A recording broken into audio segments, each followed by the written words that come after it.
ವೀಕ್ಷಕರೇ, ವೀಕ್ಷಿಸಿ ವೀಕ್ಷಿಸಿ ವೀಕ್ಷಿಸಿ ಈಶ್ವರ ಬೆಳಕು ನ್ಯೂಸ್ ಕನ್ನಡ ಸುದ್ದಿವಾಹಿನಿ.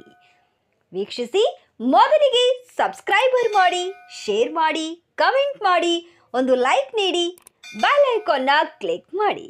ನಮಸ್ಕಾರಗಳು. ಭಾಲ್ಕಿ ಪಟ್ಟಣದಲ್ಲಿ ಕಾಂಗ್ರೆಸ್ ಪಕ್ಷದ ರಾಷ್ಟ್ರೀಯ ಅಧ್ಯಕ್ಷರಾದ ಶ್ರೀಮಾನ್ಯ ಡಾಕ್ಟರ್ ಮಲ್ಲಿಕಾರ್ಜುನ್ ಖರ್ಗೆ ಅವರ 83ನೇ ಹುಟ್ಟುಹಬ್ಬ ಅಂಗವಾಗಿ ಪಟ್ಟಣದಲ್ಲಿ ಹುಟ್ಟು ಹಬ್ಬದ ಬ್ಯಾನರ್ ಅನ್ನು ಸನ್ಮಾನ್ಯ ಶ್ರೀ ಮಲ್ಲಿಕಾರ್ಜುನ ಖರ್ಗೆ ಅವರ ಹಾಗೂ ಈಶ್ವರ್ ಖಂಡ್ರೆ ಅವರ ಅಪ್ಪಟ ಅಭಿಮಾನಿಯಾದ ರಾಹುಲ್ ಬೌದ್ಧೆ ಹಲವು ಕಡೆ ಅಳವಡಿಸಿದ್ದಾರೆ.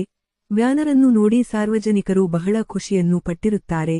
ರಾಹುಲ್ ಬೌದ್ಧೆಯವರು ಡಾಕ್ಟರ್ ಮಲ್ಲಿಕಾರ್ಜುನ್ ಖರ್ಗೆ ಅವರ ಹುಟ್ಟು ಹಬ್ಬದ ಅಂಗವಾಗಿ ಬ್ಯಾನರ್ ಹಾಕುವ ಮುಖಾಂತರ ಶುಭ ಹಾರೈಸಿದರು. ಇನ್ನು ಹೆಚ್ಚಿನ ಕಾಲ ಜನರ ಸೇವೆ ಮಾಡಲಿ ಎಂದು ಮತ್ತು ಇನ್ನು ಆರೋಗ್ಯವಂತರಾಗಿ ಜನರ ಆಶೀರ್ವಾದ ನಿಮ್ಮ ಮೇಲೆ ಇರುತ್ತದೆ ಎಂದು ಶುಭ ಹಾರೈಸಿದರು.